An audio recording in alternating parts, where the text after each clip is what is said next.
Hello मेरे भाई, कैसे हैं? तो welcome back to our channel Yashwant academy. So guys, आज का लेक्चर आपका ये रहने वाला है बिहार हवलदार क्लर्क एग्ज़ाम जो 10 जून 2026 का फर्स्ट शिफ्ट में पेपर हुआ था और फाइनल शिफ्ट था मेरे भाई। तो डिटेल्स एनालिसिस नहीं, बस एकदम ऑब्जेक्टिव टाइप में है। बस आपको चेक कर लेना है कि कितने हमारे करेक्ट हैं। बिल्कुल सही क्वेश्चन, 100% रियल क्वेश्चन और उसके रियल आंसर भी हैं।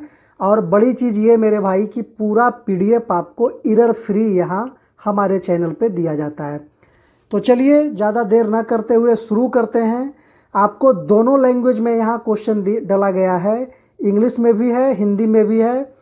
जो कैंडिडेट या फिर स्टूडेंट जिस लैंग्वेज में अपने आप को कंफर्टेबल फील करेंगे वो अपना देख लेंगे मेरे भाई। तो चलिए शुरू करते हैं। आज का पहला प्रश्न, पहला क्वेश्चन था आपका, निम्नलिखित कथनों पर विचार करें। निम्नलिखित कथनों पर विचार करें आपका था, त्रिपुरा की सीमा बांग्लादेश से लगती है, असम भूटान के साथ सीमा साझा करता है, और तीसरा पॉइंट जो था, सिक्किम चीन के साथ सीमा साझा करता है। उपयुक्त कथनों में से कौन सा कथन सत्य है? तो इसका राइट आंसर मेरे भाई ऑप्शन नंबर ए होगा। जिन लोगों ने ए मारा है, क्योंकि त्रिपुरा की सीमा बांग्लादेश के साथ लगती है, असम की सीमा भूटान के साथ साझा करती है और सिक्किम की सीमा चीन के साथ भी लगती है। तो आपका तीनों, 1 2 3 तीनों सही है मेरे भाई।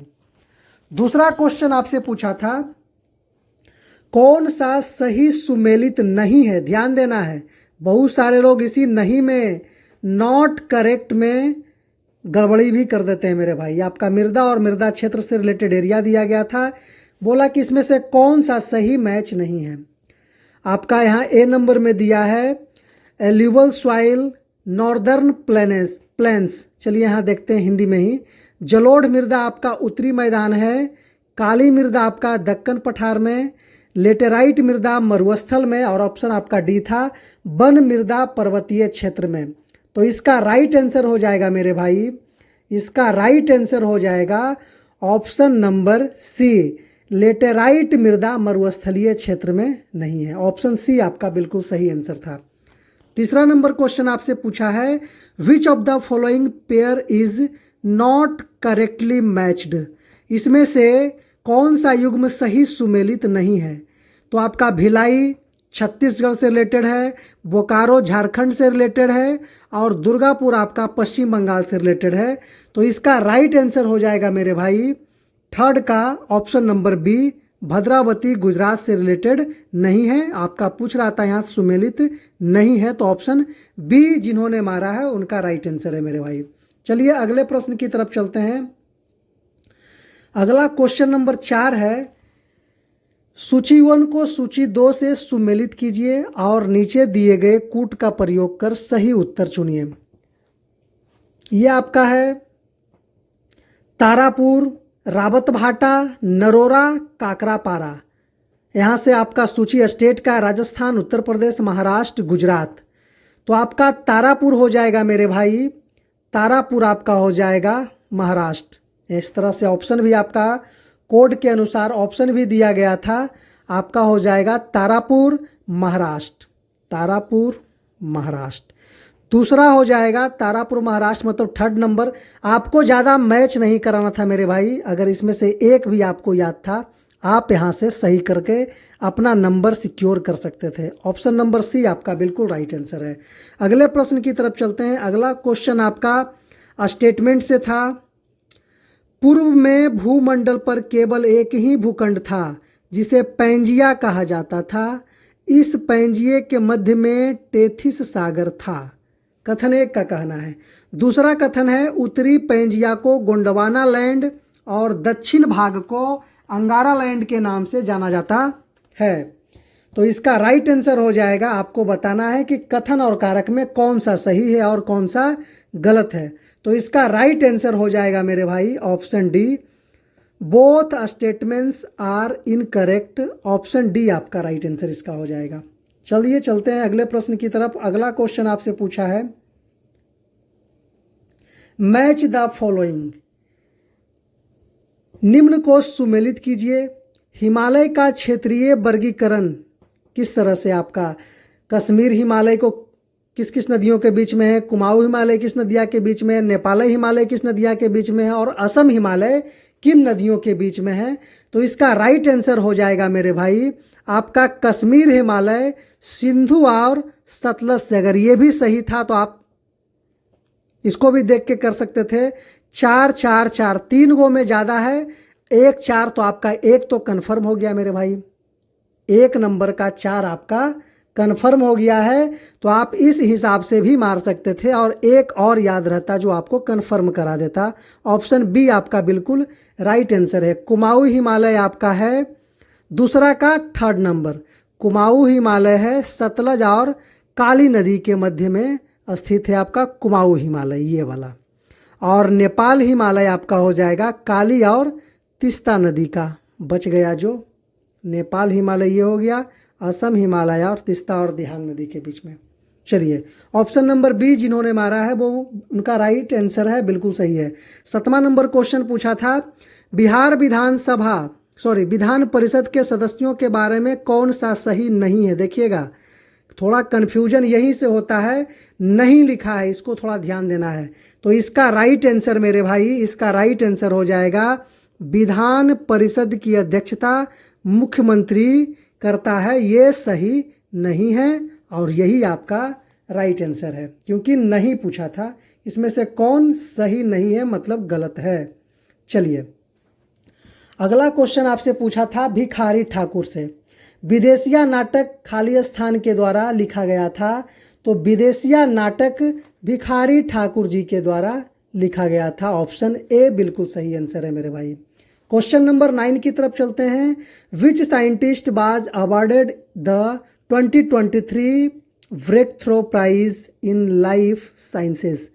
किस वैज्ञानिक को उनकी शोध के लिए 2023 में breakthrough prize in life sciences से सम्मानित किया गया था।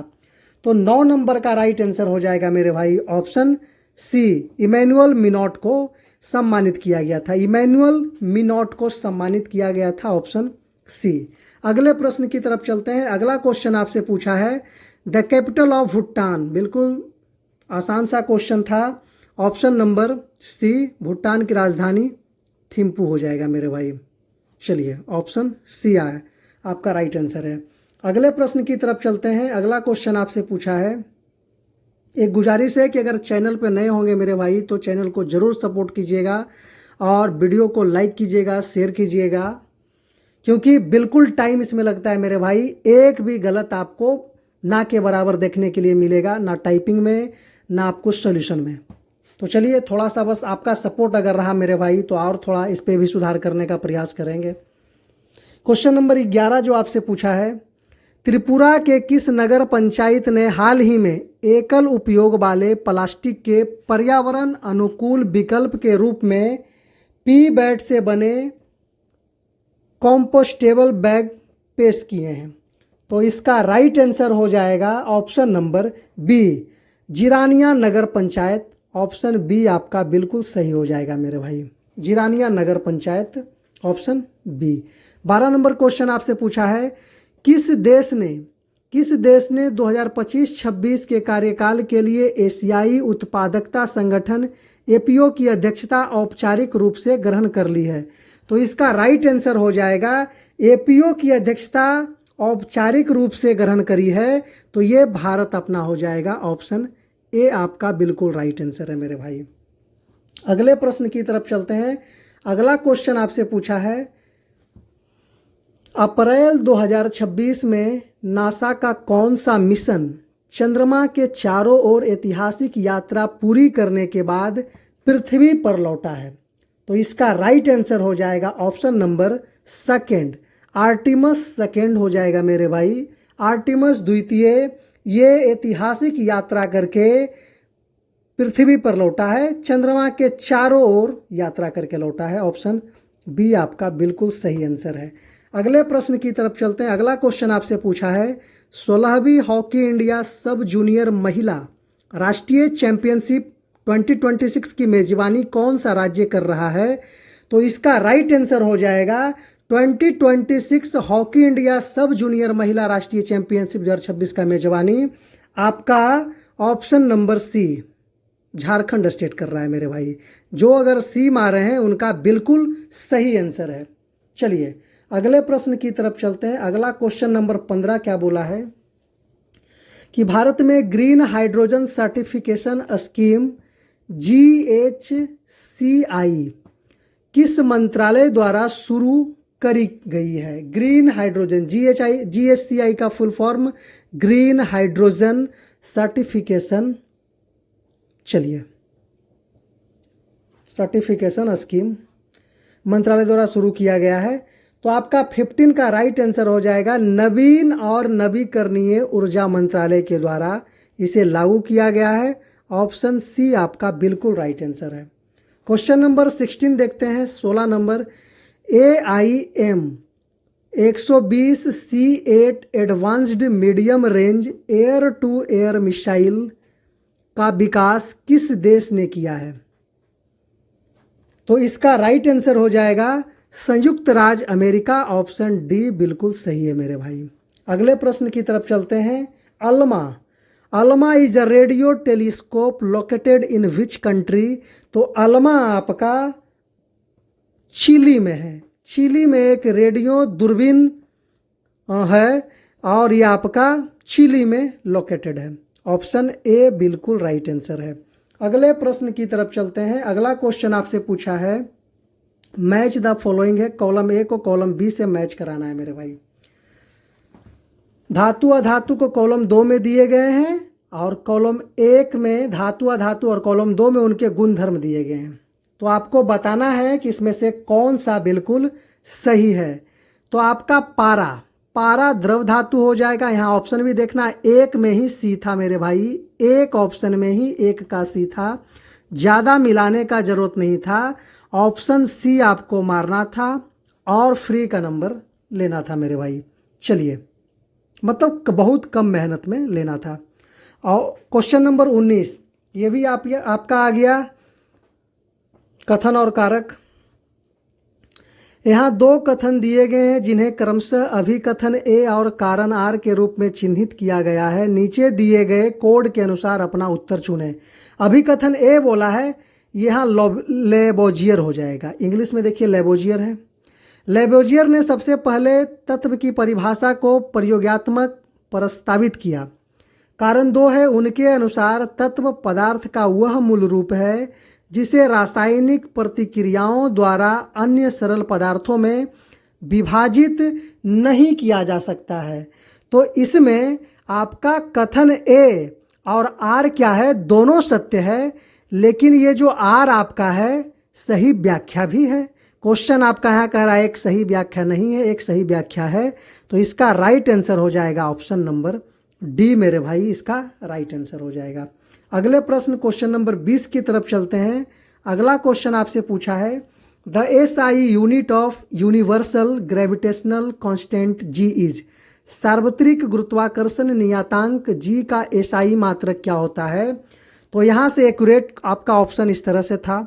टाइपिंग में थोड़ा पावर 2 लिखने में प्रॉब्लम हो रहा था, तो चलिए इस तरह से आपको ये भी मैं आपके लिए लगा दिया हूँ। तो इसका राइट आंसर हो जाएगा मेरे भाई newton metre square kg square. Option B आपका बिल्कुल सही आंसर है। ऑप्शन बी आपका बिल्कुल सही है। चलिए आपका फिर आ गया अभिकथन और कारण से। यहाँ 2 कथन दिए गए हैं जिन्हें क्रमशः अभिकथन ए और कारण आर के रूप में चिन्हित किया गया है। नीचे दिए गए कोड के अनुसार अपना उत्तर चुनें। अभिकथन ए बोल रहा है एक समान गति में किसी वस्तु का वेग स्थिर रहता है। कारण 2 बोल रहा है कि किसी वस्तु को एक समान गति में कहा जाता है यदि वह सीधी रेखा में असमान समय अंतराल में समान दूरी तय करता है। तो इसका राइट आंसर मेरे भाई हो जाएगा ए सत्य है और आर असत्य है। ये तो सही बोल रहा है कि एक समान गति में किसी वस्तु का वेग स्थिर रहता है, मतलब कंटिन्यू चल रहा है तो चल रहा है, स्पीड एकदम लगेगा कि सेम स्पीड में जा रहा है। और आर क्या है कि किसी वस्तु को एक समान गति में कहा जाता है यदि वह सीधी रेखा में असमान समय अंतराल में समान दूरी तय करता हो तो फिर एक गति में कैसे हो जाएगा? जब असमान समय अंतराल में अलग अलग टाइम ले रहा है और समान डिस्टेंस तय कर रहा है तो स्पीड में कम ज़्यादा है, सीधी सी बात है। तो ऑप्शन सी आपका बिल्कुल सही हो जाएगा। अगला क्वेश्चन आपसे पूछा था, क्वेश्चन नंबर 21, अस्थितिज ऊर्जा के बारे में सत्य कथन है। इनमें से कौन सा कथन है जो अस्थितिज ऊर्जा के बारे में सही है? तो आपका सही हो जाएगा, अस्थितिज ऊर्जा कण की स्थिति और विन्यास के कारण संचय ऊर्जा है। यही आपका सही हो जाएगा, ऑप्शन सी। 22 का ऑप्शन सी आपका राइट आंसर हो जाएगा मेरे भाई। अगले प्रश्न की तरफ चलते हैं, क्वेश्चन नंबर 23 की तरफ चलते हैं। क्वेश्चन नंबर 23 आपसे पूछा है, मेसोपोटामिया सभ्यता के संदर्भ में कौन सा कथन असत्य है? इसमें से बोला है कि कौन सा अनट्रू है, मतलब असत्य है। तो मेसोपोटामिया में बहुत कम लोग पढ़ लिख सकते थे, ये बात बिल्कुल क्या है? सत्य है। बहुत कम लोग पढ़ लिख सकते थे। चलिए, उरुक एक अत्यंत सुंदर शहर था। मेसोपोटामिया का ही एक शहर था जो अत्यंत सुंदर था, उसका नाम उरुक था। देवता पूजा का केंद्र बिंदु होता था। यहाँ बोला जा रहा है कि देवता जो होते थे पूजा का केंद्र बिंदु होते थे। और यहाँ ऑप्शन क्या बोला है, असत्य कौन सा है? तो यहाँ थोड़ा सा इसमें कन्फ्यूजन है, यही आपका सही भी है मेरे भाई। देवता पूजा का केंद्र बिंदु नहीं होते थे, वहाँ पशुओं की भी पूजा करी जाती थी। चलिए, ऑप्शन नंबर 24, निम्नलिखित में से किस ग्रंथ में उल्लेख मिलता है कि अशोक ने बुद्ध के अवशेषों पर महत्वपूर्ण शहरों में स्तूप बनाने के आदेश दिए थे। अशोक ने बुद्ध के अवशेषों को, ये कौन सा स्तूप में आदेश का वर्णन है मेरे भाई? तो ये आपका है अशोकाबदान में दिया गया है उनके बारे में महत्वपूर्ण शहरों में स्तूप बनाने का आदेश। ऑप्शन नंबर सी आपका बिल्कुल सही आंसर है।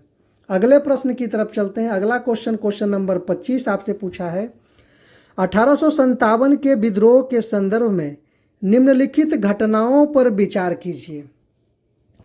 चिन्हट का युद्ध है, लखनऊ में विद्रोह है, दिल्ली पर विद्रोहियों का कब्जा, और युद्ध में झांसी की रानी लक्ष्मीबाई की मृत्यु। तो इसका अगर देखा जाए तो क्रम के अनुसार पूछा है, घटनाओं का काल क्रमानुसार व्यवस्थित कीजिए। अगर डेट आपको इसमें क्लियर पता करना पड़ेगा तभी जाकर के आप इस क्वेश्चन को सही कर सकते हैं। वैसे इसका राइट आंसर ऑप्शन सी है मेरे भाई। सी, बी, ए और डी, ऑप्शन सी इसका राइट आंसर है। अगले प्रश्न की तरफ चलते हैं। क्वेश्चन नंबर 26 है, arrange the peaks of the Himalayas from west to east. मतलब वेस्ट टू ईस्ट बोला है, पश्चिम से पूरब व्यवस्थित करना है, पश्चिम से पूरब व्यवस्थित करना है। तो इसका राइट आंसर हो जाएगा मेरे भाई ऑप्शन नंबर ए। पश्चिम से पूरब आ रहे हैं तो कामेत, धौलागिरी, एवरेस्ट और कंचनजंगा आपका राइट आंसर हो जाएगा। क्वेश्चन नंबर 27 की तरफ चलते हैं। क्वेश्चन नंबर 27 आपसे पूछा है कि भारत के लौह अयस्क संसाधनों के बारे में निम्न में से कौन सा कथन असत्य है? असत्य है, देखना है। इसी क्वेश्चन में लोग फंसते हैं मेरे भाई, तो इसको भी थोड़ा ध्यान दे करके पढ़ना था और बनाना था कि कौन सा क्वेश्चन इसमें, कौन सा स्टेटमेंट कथन असत्य है। तो इसका राइट आंसर हो जाएगा ऑप्शन सी। ऑप्शन सी आपका जो है असत्य है। बिहार के बैलाडीला श्रेणी में उच्च श्रेणी का हेमेटाइट अयस्क मिलता है, जो कि बिल्कुल गलत है मेरे भाई, बिल्कुल असत्य है। आपका ऑप्शन सी राइट आंसर हो जाएगा। ऑप्शन सी आपका बिल्कुल राइट आंसर हो जाएगा। क्वेश्चन नंबर 28 की तरफ चलते हैं मेरे भाई। क्वेश्चन नंबर 28 बोला है, the Kukrail project is non for the protection and breeding of. Kukrail परियोजना किसके संरक्षण और प्रजनन के लिए प्रसिद्ध है? तो इसका राइट आंसर हो जाएगा मेरे भाई ऑप्शन नंबर डी, क्रोकोडाइल्स। मतलब घड़ियाल के संरक्षण और प्रजनन के लिए प्रसिद्ध है कुकरेल। चलिए, ऑप्शन डी आपका राइट आंसर है। अगले प्रश्न की तरफ चलते हैं। अगला क्वेश्चन आपसे पूछा है मैच द फॉलोइंग है, सही सुमेलित कीजिए बांध और उसकी विशेषता। तो इसका राइट आंसर मेरे भाई ऑप्शन डी हो जाएगा। डी मतलब 1 का 3 कलनई बांध हो जाएगा, भारत का प्राचीनतम बांध। हीराकुंड हो जाएगा भारत का सबसे ऊंचा बांध, एक ऊंचा है और एक लंबा है। तो चलिए टेहरी बांध आपका है, सॉरी उल्टा लगा दिए क्या,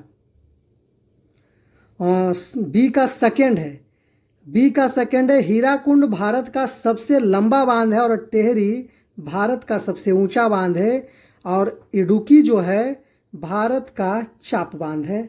ऑप्शन डी आपका बिल्कुल सही आंसर हो जाएगा। क्वेश्चन नंबर 30 के तरफ चलते हैं। क्वेश्चन नंबर 30 पूछा है who was the founder of Sulabh international and hailed from Bihar. और बिहार से बिलोंग करते हैं सुलभ इंटरनेशनल के संस्थापक कौन हैं। तो आपका क्वेश्चन नंबर 30 का राइट आंसर हो जाएगा जयप्रकाश नारायण आपका है सुलभ इंटरनेशनल के संस्थापक। ऑप्शन ए बिल्कुल सही है मेरे भाई। अगले प्रश्न की तरफ चलते हैं। अगला क्वेश्चन आपसे पूछा है भारत सरकार के रक्षा मंत्रालय का अनुसंधान एवं विकास विंग है, कौन सा है जो भारत सरकार के रक्षा मंत्रालय का अनुसंधान यानी डेवलपमेंट और रिसर्च विंग की कैटेगरी में आता है। तो ये आपका डीआरडीओ हो गया। चलिए क्वेश्चन नंबर 32 यहां चलते हैं। Arrange the following in the trophic order of the food chain. मतलब निम्नलिखित को खाद्य श्रृंखला के ट्रॉफिक क्रम में व्यवस्थित करें। इसमें से आपको व्यवस्थित करना है, तो इसको देखना है एक बार, शाकाहारी, स्वपोषक, बड़े मांसाहारी, छोटे मांसाहारी, इस तरह से आपको देख लेना है और थोड़ा सावधानी से इसको अरेंज करना है मेरे भाई। तो पहले स्वपोषक हो जाएगा, स्वपोषक मतलब ऑटोट्रॉफ्स। उसके बाद आपका हो जाएगा शाकाहारी हार्बीवोरस, फिर छोटे मांसाहारी स्मॉल कार्निवोरस, और आपका हो जाएगा ट्रेटियरी बड़े मांसाहारी। ऑप्शन बी आपका बिल्कुल राइट आंसर था मेरे भाई, और यही क्रम से लग भी रहा है आपको ट्रॉपिक ऑर्डर में। तो ऑप्शन बी मतलब राइट आंसर है। बी राइट आंसर है। क्वेश्चन नंबर 33 ओडिशा में पहला जनजातीय खेल महोत्सव कहाँ आयोजित किया गया था। ओडिशा में जनजातीय खेल महोत्सव और पहला पूछा है फर्स्ट कहाँ आयोजित किया गया था। तो इसका राइट आंसर हो जाएगा भुवनेश्वर में। भुवनेश्वर ओडिशा की राजधानी भुवनेश्वर में आयोजित करी गई थी। ऑप्शन बी बिल्कुल सही आंसर है। अगले प्रश्न की तरफ चलते हैं। क्वेश्चन नंबर 34 पूछा है अपिको आंदोलन किससे संबंधित है। The Appiko movement was related to. तो ये राइट आंसर इसका हो जाएगा वन संरक्षण से। वन संरक्षण को ही बोला जाता है अपिको आंदोलन, फॉरेस्ट कंजर्वेशन से रिलेटेड है मेरे भाई। ऑप्शन ए आपका बिल्कुल राइट आंसर है। अगले प्रश्न की तरफ चलते हैं। अगला क्वेश्चन 35 यहाँ है निम्नलिखित में से कौन संयुक्त राष्ट्र महासभा के 79th सत्र के अध्यक्ष थे। Who among the following was the president of 79th session of the United nation general assembly. तो इसके सदस्य मेरे भाई फिलेमोन यांग थे। ऑप्शन ए बिल्कुल राइट आंसर है। चलिए क्वेश्चन नंबर 36 की तरफ चलते हैं। सरफरोशी की तमन्ना बाज रिटेन बाई। तो सरफरोशी की तमन्ना किसने लिखा था। तो ये आपका राम प्रसाद बिस्मिल जी ने लिखा था। ऑप्शन ए बिल्कुल राइट आंसर है। बहुत शानदार और बहुत इजी भी, बहुत बार पूछा भी गया है। अगला प्रश्न आपसे पूछा है राधा मोहन चौबे अंजन जी का संबंध किस क्षेत्र से है। राधा मोहन चौबे जी का संबंध संगीत से है मेरे भाई। चौबे जी का संबंध संगीत से है। ऑप्शन ए आपका बिल्कुल राइट आंसर है। चलिए अगले प्रश्न की तरफ चलते हैं। अगला प्रश्न है बिहार के निम्नलिखित जिलों में से किसमें राज्य के दूसरे टाइगर रिजर्व की स्थापना के लिए अस्थायी अनुमति दी गई है। तो टाइगर रिजर्व दूसरे टाइगर रिजर्व के लिए अनुमति दिया गया है? इसका राइट आंसर हो जाएगा कैमूर को ही दिया गया है मेरे भाई। ऑप्शन बी आपका बिल्कुल राइट आंसर है। अगले प्रश्न की तरफ चलते हैं। क्वेश्चन नंबर 39, वर्ष 2025 के अंतर्राष्ट्रीय योग दिवस का विषय क्या है? 2025 के लिए पूछ रहा है अंतर्राष्ट्रीय योग दिवस का थीम, सब्जेक्ट क्या था? थीम ने पूछा है, सब्जेक्ट क्या था? व्हाट इज द थीम यहाँ लिखा है, विषय भी लिखा है, सब्जेक्ट भी बोल सकते हैं, थीम भी बोल सकते हैं। तो 39 का हो जाएगा एक पृथ्वी एक स्वास्थ्य के लिए योग। ऑप्शन सी आपका बिल्कुल राइट आंसर हो जाएगा।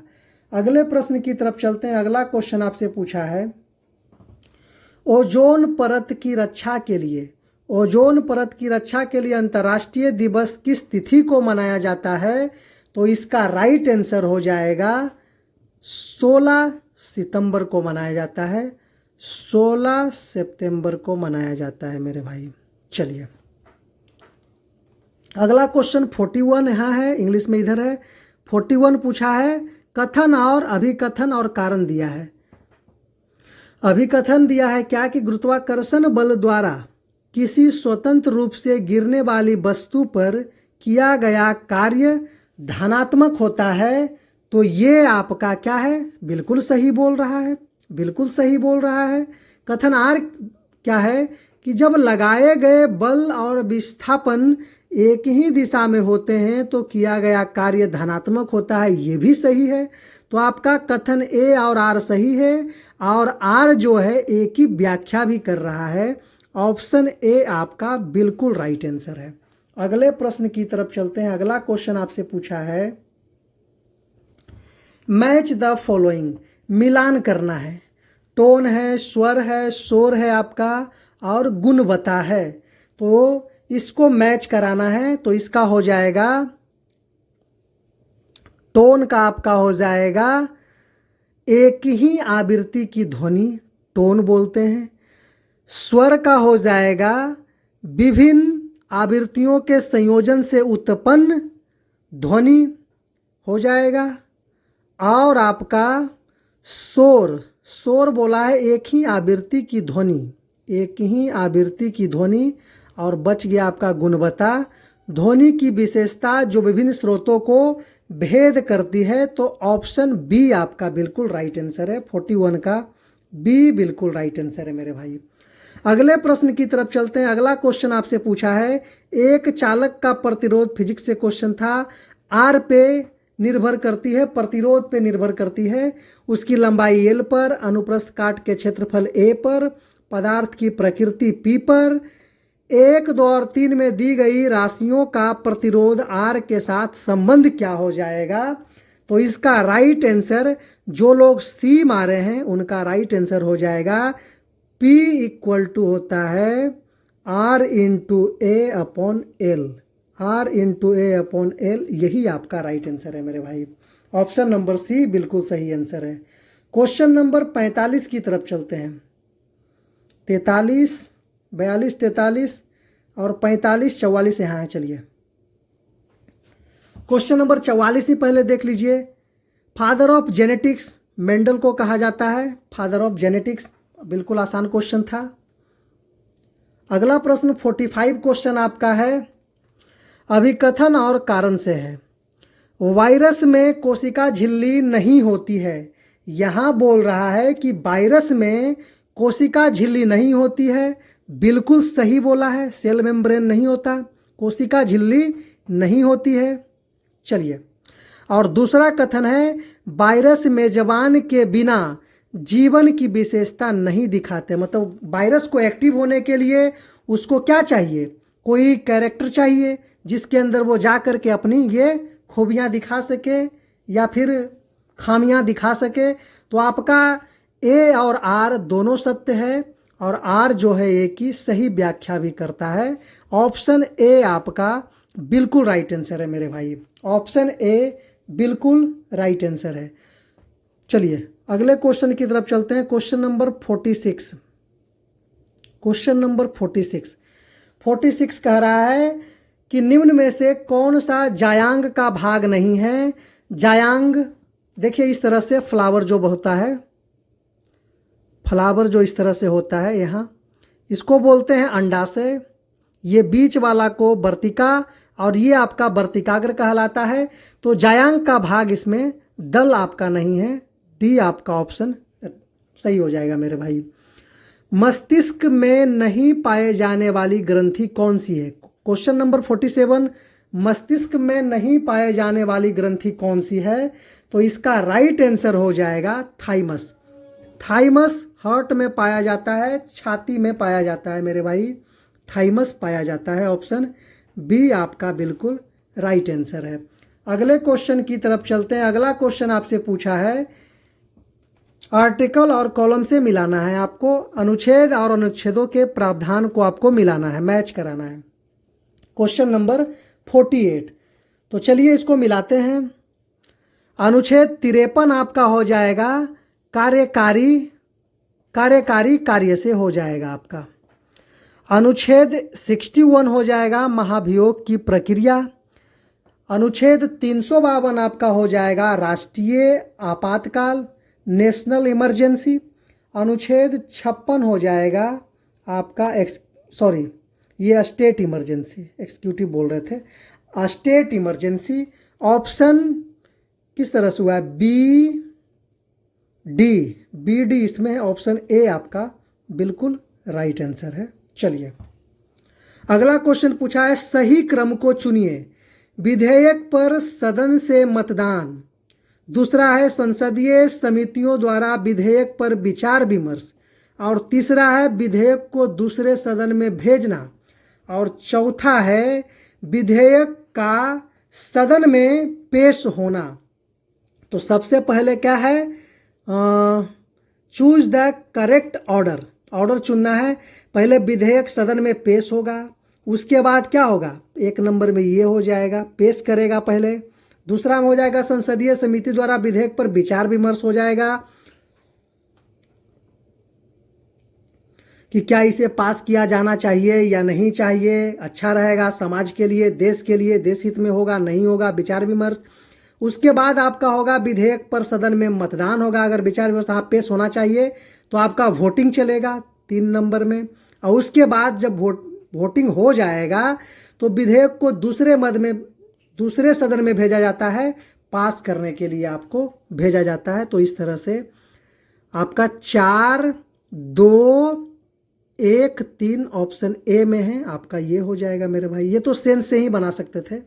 चलिए क्वेश्चन नंबर 50 की तरफ चलते हैं। क्वेश्चन नंबर 50 आपसे पूछा है, कथन कारक दिया है। कथन कारक तो भर के आया है मेरे भाई, कथन कारक पूरा भर के आया है। कथन ए बोल रहा है, महात्मा गांधी धर्म व राजनीति को अपृथक करणीय मानते थे। महात्मा गांधी अपृथक करणीय मानते थे, धर्म और राजनीति को, बिल्कुल सही बात है। दूसरा है, गांधी के अनुसार सर्वधर्म समभाव की अवधारणा को अपनाना चाहिए। गांधी जी का ये सोच भी था। तो कह रहा है कि जब सर्वधर्म को अपनाना चाहिए, सर्वधर्म समभाव की अवधारणा को अपनाना चाहिए, तो धर्म और राजनीति की अपृथक करणीय गांधी जी मानते थे, तभी तो बोल रहे हैं कि अपनाना चाहिए, सर्वधर्म अपनाना चाहिए और टूट फूट और पृथककरण कोई नहीं होना चाहिए। तो ऑप्शन ए और आर दोनों सत्य है, और आर जो है ए की सही व्याख्या भी करता है। ऑप्शन ए आपका बिल्कुल सही दिया है आंसर। चलिए ऑप्शन 51, क्वेश्चन 51 की तरफ चलते हैं। मैच द फॉलोइंग है। कॉलम में दिए गए भारतीय राष्ट्रपति के कार्यों को कॉलम 2 में दिए गए संबंधों से मिलान करें। तो मैच कराना है आपको। चलिए आपका हो जाए कार्यकारी कार्य हो जाएगा। तो किसी राज्य के राज्यपाल की नियुक्ति के लिए कार्यकारी कार्य आपका यहाँ हो जाएगा। दूसरा हो जाएगा विधायी कार्य आपका हो जाएगा दोनों सदनों की संयुक्त बैठक को संबोधित करना। ये आपका विधायी कार्य की श्रेणी में आ जाएगा मेरे भाई।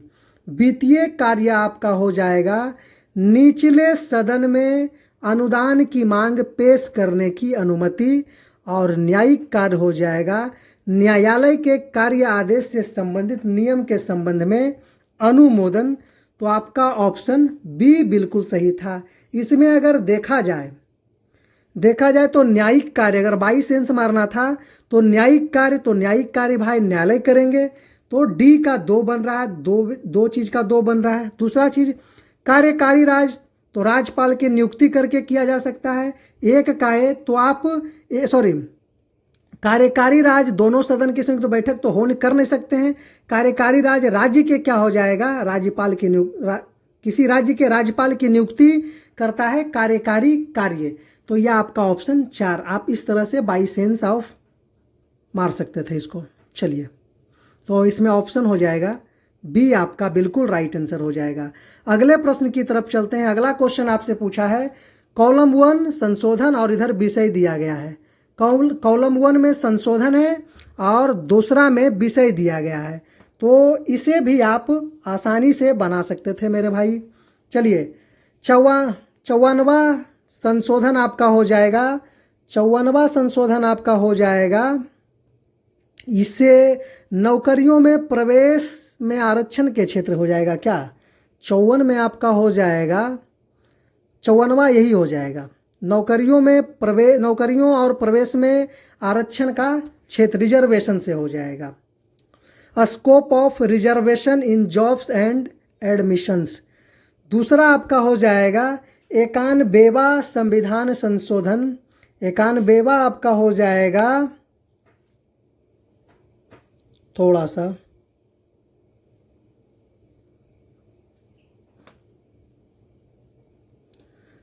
चलिए, आपका ये 54वां 2 नहीं, 54वां होना चाहिए आपका 3rd नंबर, न्यायाधीशों के वेतन होना चाहिए। चलिए, 54वां संशोधन न्यायाधीशों के वेतन से रिलेटेड है। 91वां आपका दल विरोधी है, दल बदल विरोधी अधिनियम से। 42वां आपका है, 42वां आपका हो जाएगा संविधान की प्रस्तावना, 42वां संविधान संशोधन बोलते हैं, तो संविधान की प्रस्तावना में परिवर्तन। और 81वां हो जाएगा नौकरी और प्रवेश में आरक्षण के क्षेत्र। ऑप्शन आपका बी हो जाएगा मेरे भाई, ऑप्शन आपका बी हो जाएगा, ऑप्शन बी आपका बिल्कुल राइट आंसर है। चलिए, क्वेश्चन नंबर 53 आपका मैथ आ गया है मेरे भाई। चलिए, बहुत आसान था। 2,84,100 की राशि को 20% वार्षिक ब्याज दर पर 2 वर्षों के लिए निवेश किया जाता है, तो निम्नलिखित में से कौन सा कथन सत्य है। बिल्कुल आसान था। तो SI बराबर फार्मूला आपका क्या होता है, P इंटू आर और इंटू टी अपॉन में 100 होता है मेरे भाई। तो आप 2,84,100 को 20% वार्षिक ब्याज दर बोल रहा है और 2 वर्ष के लिए बोल रहा है, तो 20 दूनी 40 हो जाएगा। अब बटा में 100 करेंगे, 2 जीरो से 2 जीरो काट दीजिए और 4 से गुना कर दीजिए, 4 का 4, थोड़ा सा चलिए, यहाँ 4 का 4 हो जाएगा और 4 चौके 16 के 6, हाथ में 1, 8 चौके 32, 1 33 के 3, हाथ में 3, 4 दूनी 8, 3 11 और 1 जीरो दे देंगे। तो आपका हो जाएगा साधारण ब्याज 11, 36, 40। ये तो सही है, ऑप्शन भी देख लेंगे। यहाँ केवल 1 लिखा है और 1 के साथ 3 दिया है, तो 2 हमको चेक नहीं करना है, क्योंकि 1 और 3 दिया है तो 1 तो हमारा सही है और केवल 1, कोई ज़रूरी नहीं कि केवल 1 ही होगा, हमको दोनों में से कोई चेक करना होगा। तो यहाँ एक हिंट दे दिया है 1 और 3, तो थोड़ा सा 3 हम चेक कर लेंगे। चक्रवृद्धि ब्याज और साधारण ब्याज के बीच अंतर, तो 2 वर्ष का अंतर, 2 वर्ष का अंतर आपका होता है CI एंड SI के बीच एक फार्मूला होता है मेरे भाई, PR² अपॉन 100 मल्टीप्लाई 100। तो P मतलब आपका प्रिंसिपल हो जाएगा 2,84,100, R² मतलब 20 और 20 आपका हो जाएगा। अब बटा में 100 मल्टीप्लाई 100, डबल जीरो से डबल जीरो गया, एक जीरो से 2 जीरो चला गया। फिर देखिए 4 से इसको मल्टीप्लाई करेंगे, यहाँ भी 4 से किए थे, मतलब 40 से 1 जीरो आया था, 4 से करेंगे यही चीज़ आ जाएगा। तो यही चीज़ तो आपको दिया है कि चक्रवृद्धि ब्याज और साधारण ब्याज के अंतर 11,364 होगा। तो ये भी सही है, इसका मतलब है ऑप्शन डी आपका बिल्कुल सही आंसर है मेरे भाई, बिल्कुल ही सही आंसर है ऑप्शन डी। चलिए अगले प्रश्न की तरफ चलते हैं। अगला क्वेश्चन आपसे पूछा है, फिर मैथ का ही क्वेश्चन है, बहुत आसान क्वेश्चन था, बहुत ही ज़्यादा आसान क्वेश्चन था।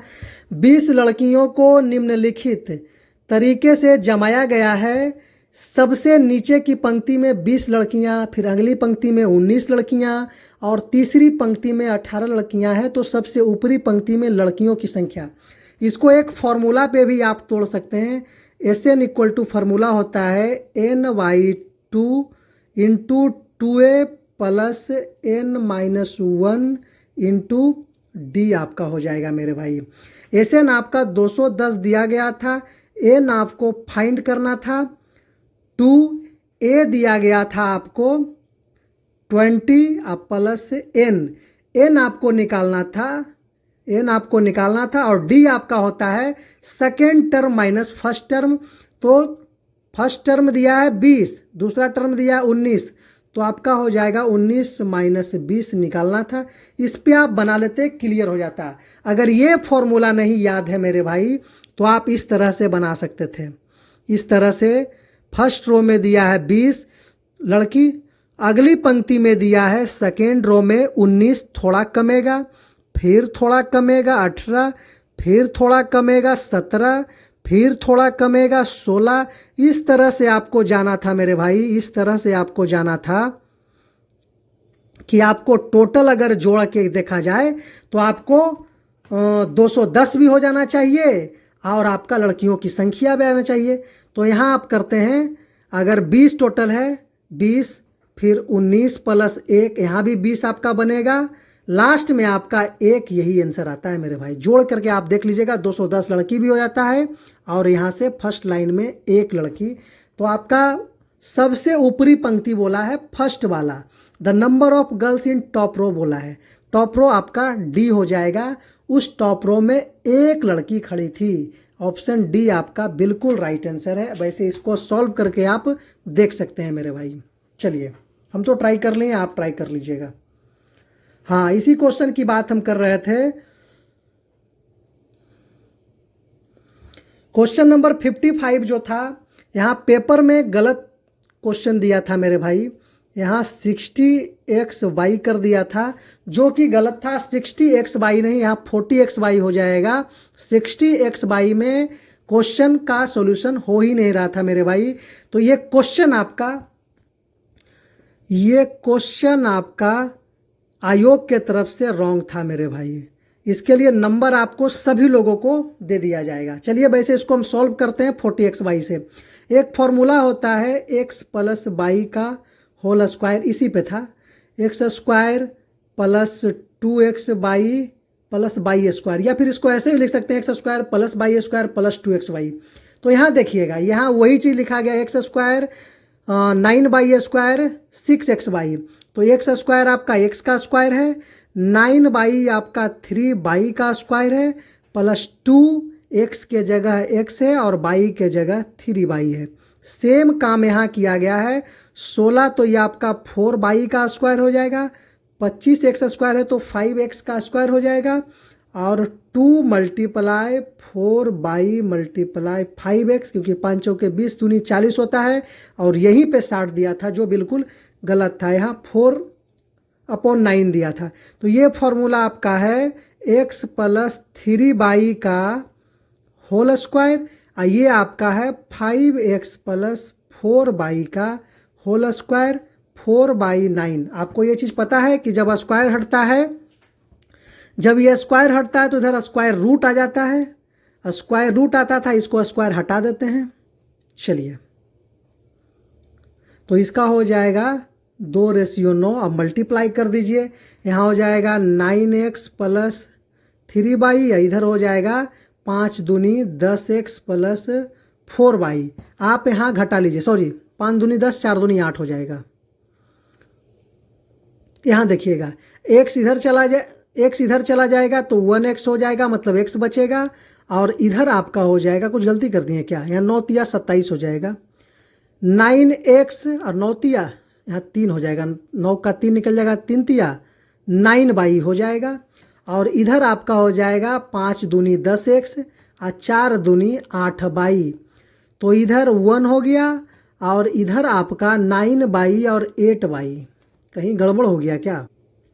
देखिए यही गलती कर दिए थे। 3 गुना x करेंगे तो 3x होगा ना, इधर 3 तिया 9y। तो 3x 10x में से 3x गया 7x हो जाएगा। और इधर आपका 9y में 8y गया तो y हो जाएगा। यानी y बटा x करेंगे तो 7:1 हो जाएगा। यहाँ आपका पूछा है x रेशियो y, तो हो जाएगा 1:7। आपका राइट आंसर ऑप्शन ए हो जाएगा मेरे भाई, बिल्कुल सही। चलिए अगले प्रश्न की तरफ चलते हैं। अगला क्वेश्चन आपसे पूछा था, 4 सदस्यों वाले एक परिवार की औसत आयु 52 वर्ष है। दिए गए कथनों पर विचार कीजिए और सही विकल्प चुनिए। कथन दिया है कि 4 वर्ष बाद इस परिवार की औसत आयु 56 वर्ष होगी। बिल्कुल होगी। क्योंकि होगी 56 वर्ष, क्यों होगी ये मैं आपको बताता हूँ कि वर्तमान में आपका 52 वर्ष है। 52 वर्ष है परिवार की आयु, एवरेज आपका। और 4 वर्षों के बाद बोला है, 4 वर्षों के बाद 4 साल चारों परिवार को बढ़ेगा, तो 4 चौक 16। अगर इसका एवरेज निकालेंगे तो फिर आ जाएगा 4। अगर 52 में +4 करेंगे तो 56 आ रहा है। बिल्कुल सही है, पहला तो सही है। और दूसरा कह रहा है कि 1 वर्ष के बाद यानी 1 वर्ष के बाद एक सदस्य की आयु 80 वर्ष थी, उनका मृत्यु हो जाता है तो औसत आयु 43 वर्ष हो जाती है। 1 वर्ष के बाद बोला है, मतलब कि 52 वर्ष के थे, 1 वर्ष जुट जाएगा तो कितना वर्ष हो जाएगा 53। और यहाँ तक 53 वर्ष तक चारों व्यक्ति थे। 4 तिया 12 के 2, 5 चौके 20 और 1 21, 212। लेकिन एगो 80 वर्ष के अगले साल चले गए। 2 11 में से 8 गया 3 और 132। तो कह रहा चले जाने के बाद जो 3 व्यक्ति बच गए उनकी आयु 43 वर्ष हो जाती है। तो 43 गुना अगर 3 करेंगे तो 3 तिया 9, 4 तिया 12। यहाँ आ रहा है 132, यहाँ दे रहा है 129। तो ये तो गलत बोल रहा है, ये तो आपका गलत बोल रहा है, 44 वर्ष होना चाहिए। तो आपका केवल कथन एक सही है। ऑप्शन ए आपका बिल्कुल राइट आंसर है मेरे भाई। अगले प्रश्न की तरफ चलते हैं। अगला क्वेश्चन आपसे पूछा है, पटना की यात्रा में एक टैक्सी 60% की दूरी के लिए 30 किलोमीटर प्रति घंटे की औसत गति से चलती है, 20% के लिए 20 किलोमीटर प्रति घंटे की औसत गति से और शेष दूरी के लिए 10 किलोमीटर प्रति घंटे की औसत गति से चलती है। पूरी यात्रा के लिए औसत गति में ज़्यादा दिमाग इसमें लगाना नहीं था मेरे भाई। यहाँ किलोमीटर प्रति घंटा में सब कोई दिया है, ऑप्शन में किलोमीटर प्रति घंटा में। और यहाँ 60% की दूरी 30 किलोमीटर प्रति घंटा, 20 किलोमीटर प्रति घंटा और 10 किलोमीटर प्रति घंटा। बस यही आपको एवरेज लगा देना चाहिए था, यही आप एवरेज लगाते हैं, आपका काम खत्म था। 30 किलोमीटर प्रति घंटा, 20 किलोमीटर प्रति घंटा और 10 किलोमीटर, 3 स्पीड है ना। तो 30 20 50 10 60/3 आपका खत्म कहानी था 20 किलोमीटर प्रति आवर। यही आपका राइट आंसर था, ऑप्शन ए बिल्कुल। ऐसे 100 मान के आप भी बना सकते हैं, 100 मान करके। चलिए क्वेश्चन नंबर 58 में आइए। 58 आपसे बोला है कि a sum of 40 is divided among A B and C in such a way that A gets 4 more than what B gets and B gets 3 more than what C gets, the ratio of their shares. 40 रुपये total था, total 40 rupees था, 3 व्यक्ति में बांटा गया है, ए में और बी में और सी में। यहाँ कह रहा है कि ए को बी से 4 रुपये अधिक मिलता है, ए को बी से। अगर बी को हम एक्स मान लिए तो ए को 4 रुपये अधिक मिल जाएगा, x + 4। फिर कह रहा है और बी को सी से 3 रुपये अधिक मिलते हैं, बी को सी से 3 रुपये अधिक, तो इसमें 3 माइनस कर देंगे तब तो ये अधिक है। और तीनों को जोड़ देंगे तो x x x आपका 3x हो जाएगा। और 4 में से 3 गया तो प्लस में 1, इधर 40। अगर फिर इसको किया जाए तो 1 इधर आकर के माइनस हो जाएगा, तो हो जाएगा 39। 3 से काटेंगे 13 बार में, x का वैल्यू 13 आ गया तो 13 4 17, देख लेंगे, कहानी ख़त्म है। 13 4 17, 13 और फिर 13 में से 3 गया 10। बिल्कुल सी आपका सही आंसर है मेरे भाई। अगले प्रश्न की तरफ चलते हैं, क्वेश्चन नंबर 59। क्वेश्चन नंबर 59 क्या बोल रहा है कि 2 बैंकों में 2 बराबर धनराशियाँ 5 वर्ष और 7 वर्ष के लिए 16% प्रति वर्ष की दर से जमा की जाती है। यदि उनके ब्याज का योग 91,200 है तो राशि क्या थी। आपका ब्याज का योग बोला है, SI दे दिया है आपका 19,200। सेम अमाउंट है, 2 बैंकों में 2 बराबर धनराशियाँ हैं। आप ऑप्शन से भी जा सकते थे, लेकिन चलिए आपको मैं डायरेक्ट बताता हूँ, बिल्कुल आसान है। फॉर्मूला लगा देते, P × R × T अपॉन में 100। इसका ब्याज और एक और पैसा मिला था मल्टीप्लाई T अपॉन 100, दोनों का ब्याज जोड़ के आ रहा है 19,200। चलिए P यहाँ R कितना, रेट ऑफ इंटरेस्ट 5 वर्ष के लिए 16% 5 वर्ष के, तो 16 × 5 करेंगे तो सीधा 80 लिख देते हैं, 80/100। अगला है P × R 7 वर्ष के लिए 16%, तो 16 सते बरियोतल से 112। इधर है 19,200, 19,200। अब देखिए 80P यहाँ हो गया, इसको हम ऐसे भी लिख सकते हैं, 80 × P जो है, 80 × जो P है उसको तो हम ऐसे ही लिख सकते हैं 80P, और 112P लिख सकते थे। 112 और 80 हो जाएगा 192P में अपॉन 100। 192 से 192 चला गया और 00 बच गया, 00 से 00, P = 10,000 आपका बिल्कुल राइट आंसर था मेरे भाई। ऑप्शन नंबर ए बिल्कुल सही आंसर था। अगले प्रश्न की तरफ चलते हैं, क्वेश्चन नंबर 60। क्वेश्चन नंबर 60 क्या बोल रहा है कि निम्नलिखित में से मध्यकालीन यूरोपीय सामंतों की सबसे छोटी श्रेणीबद्ध संस्था कौन सी थी। तो ये आपका हो जाएगा मेरे भाई नाइट्स। ये सबसे छोटी और श्रेणीबद्ध संस्था थी मध्यकालीन यूरोपीय सामंतों की। ऑप्शन डी बिल्कुल सही आंसर है। क्वेश्चन नंबर 61 कह रहा है कि बिहार में स्थित वैशाली किस प्राचीन गणराज्य की राजधानी। तो बज्जी का था वैशाली। ऑप्शन डी जो लगाए हैं बिल्कुल सही आंसर है मेरे भाई। अगले प्रश्न की तरफ चलते हैं। अगला क्वेश्चन आपसे पूछा है, बस आपको वन वे में एकदम वन लाइनर के फॉर्म में आपको मिला लेना है, एक बार गो थ्रू हो जाना है, और आपका कितना क्वेश्चन सही हो रहा है, कितना आंसर बन रहा है, उसके लिए आप आगे की तैयारी भी फिजिकल वगैरह आप शुरू कर सकते हैं मेरे भाई। एकदम सटीक, सुंदर और शानदार। बस एक रिक्वेस्ट है मेरे भाई कि चैनल पर अगर आप नए हैं तो चैनल को ज़रूर सब्सक्राइब कीजिएगा, वीडियो को लाइक कीजिएगा मेरे भाई। नए हैं थोड़ा मदद कीजिएगा मेरे भाई। तो चलिए शुरू करते हैं 62वां क्वेश्चन को। किस ऐतिहासिक व्यक्ति के आक्रमण को संभवतः मिथिला में कर्नाटक के उदय से जुड़ा माना जाता है। तो यह आपका हो जाएगा सोमेश्वर प्रथम।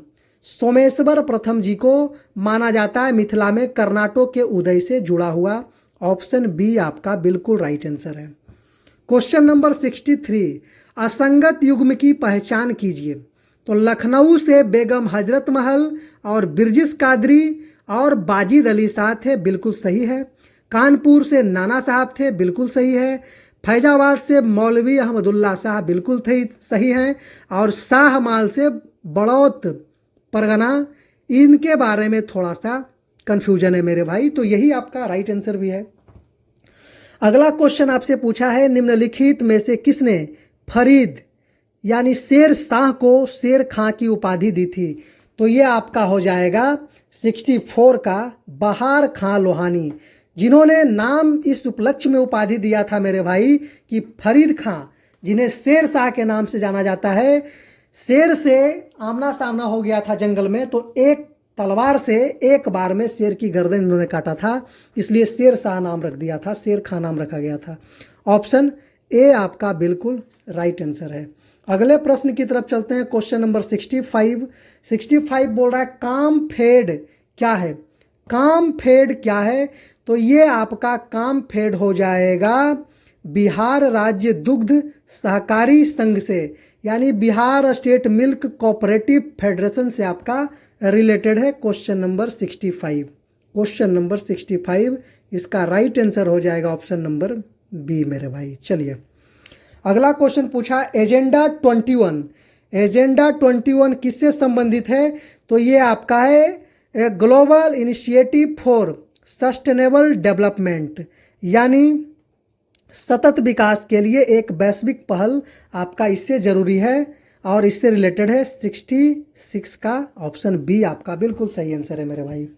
अगले प्रश्न की तरफ चलते हैं। अगला क्वेश्चन आपसे पूछा है निम्नलिखित में से कौन से सरकारी कार्यक्रम गरीबी उन्मूलन पर केंद्रित रहे हैं? गरीबी उन्मूलन पर केंद्रित रहे हैं, यानी गरीबी पॉवर्टी को हटाना है, खत्म करना है।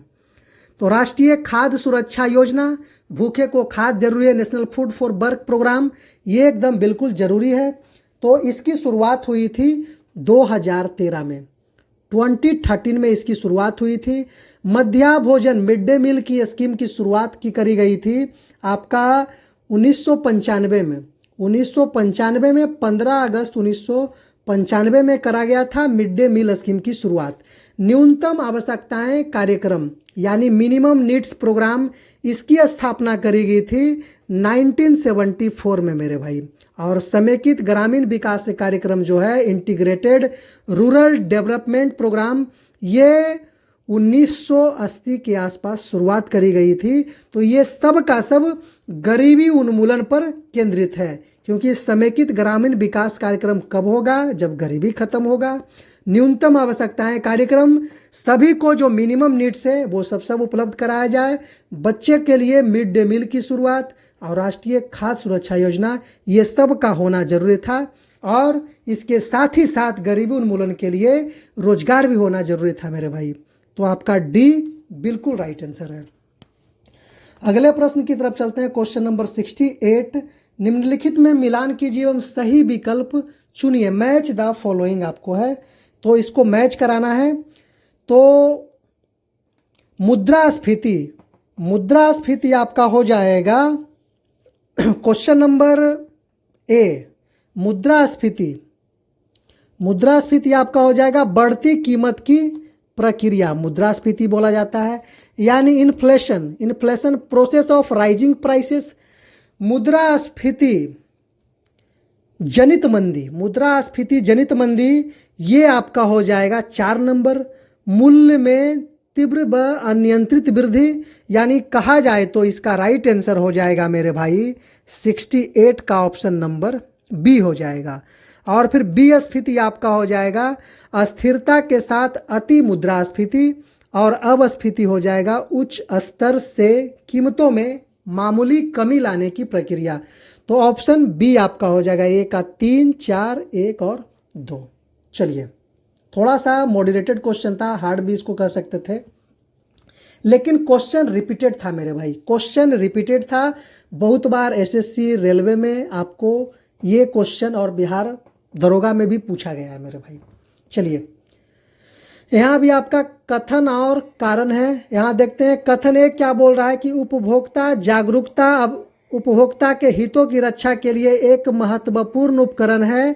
कथन आर बोल रहा है क्या कि एक उपभोक्ता जिसे अपने अधिकार और उसके लिए उपलब्ध राहतों के बारे में अच्छी तरह से जानकारी है, वो किसी भी अनुचित व्यापार प्रथाओं या बेईमान शोषण के खिलाफ अपनी आवाज़ उठाने की स्थिति में होगा।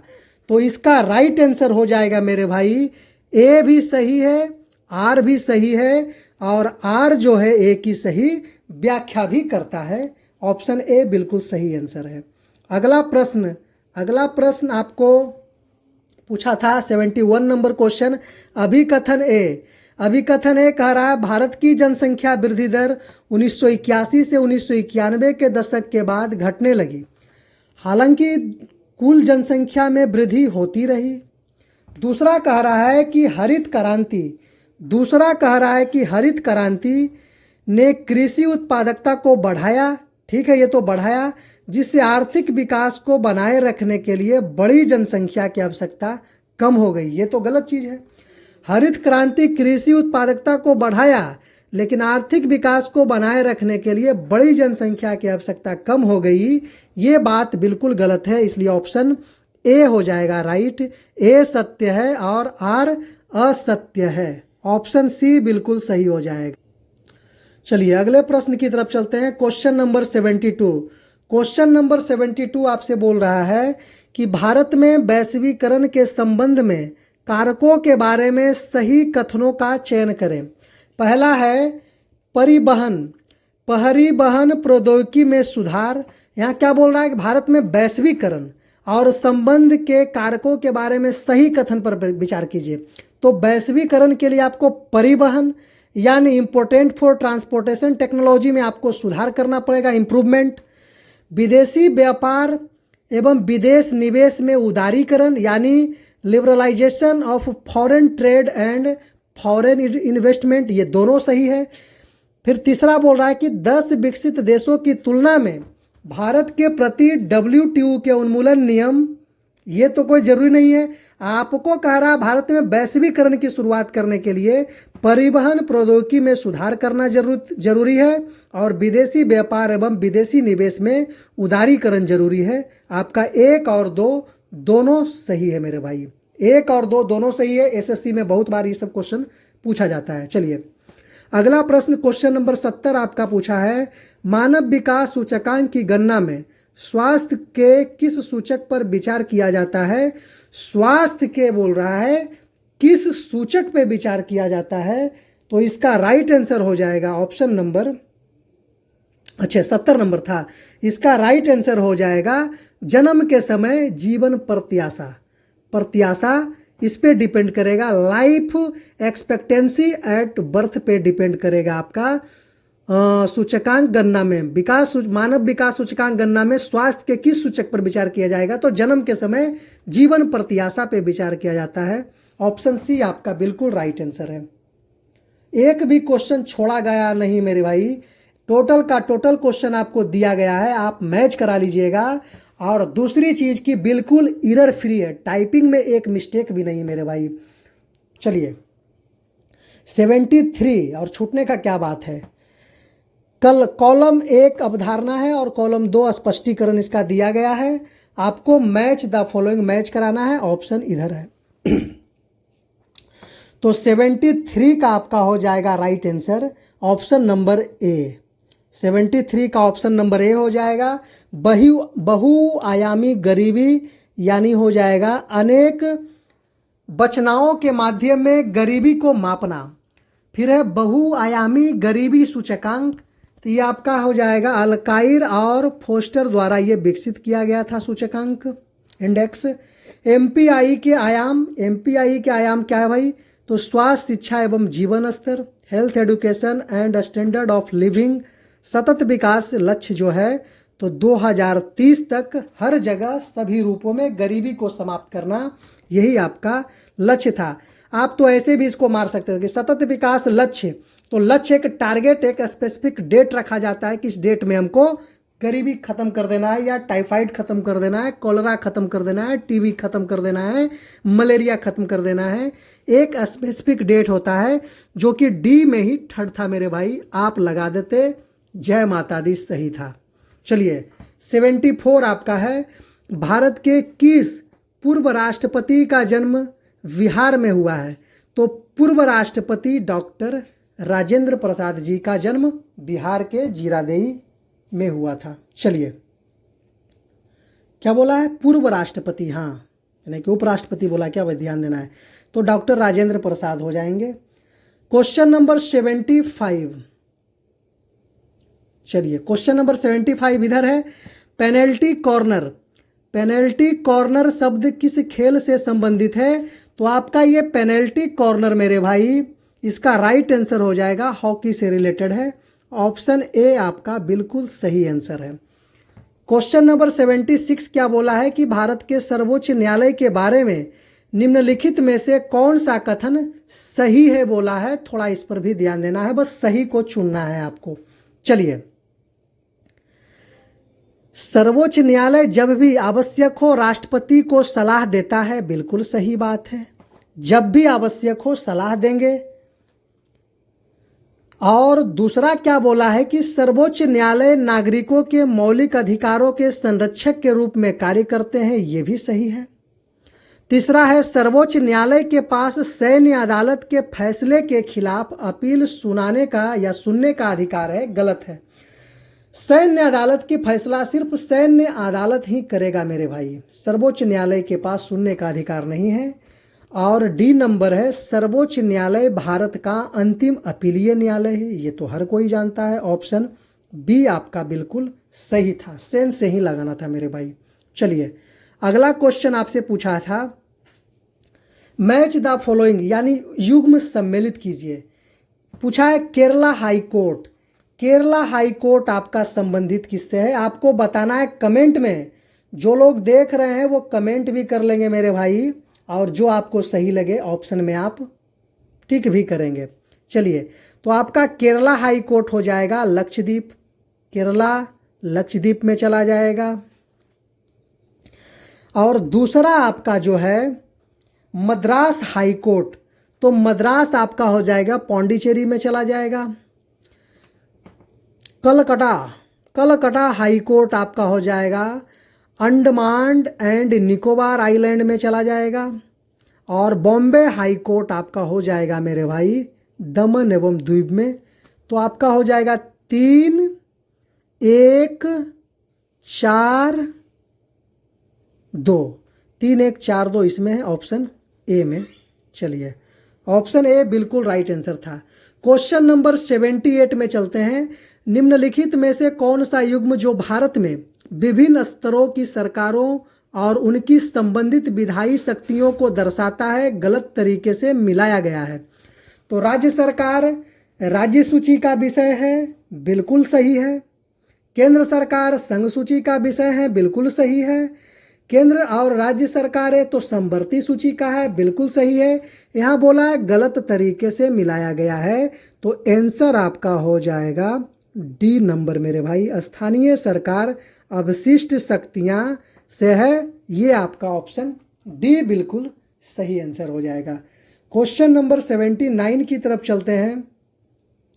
क्वेश्चन नंबर 79 क्या बोला है कि match the constitutional amendment mention in column 1 with their provisions given in column 2, यानी कॉलम 1 में उल्लेखित संवैधानिक संशोधन को कॉलम 2 में दिए गए प्रावधानों से सुमेलित करें।